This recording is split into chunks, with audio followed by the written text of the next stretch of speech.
Hey guys, welcome back to our channel. In this tech tutorial video, we're going to teach you step by step how you can turn off or disable the auto suggestion feature in your search entries and prompt in the Comet AI web browser. So let us dive into this.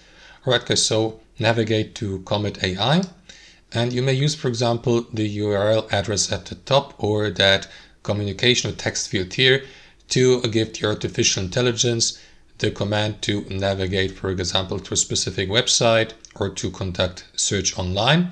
And what you want to do, guys, if you would like to disable these auto suggestions that pop up each time you enter your prompt but haven't completed it yet, if you believe these are, or if you consider them annoying, guys, you may turn them off anytime by clicking into your profile icon in the bottom left and by selecting all settings. And inside your account settings, navigate to preferences here to the left. And here, guys, you will see the auto suggest feature. For example, for these tab complete suggestions while typing a query, like I just explained. So simply disable it here to the right, and that should do it, guys. So no need to save anything manually.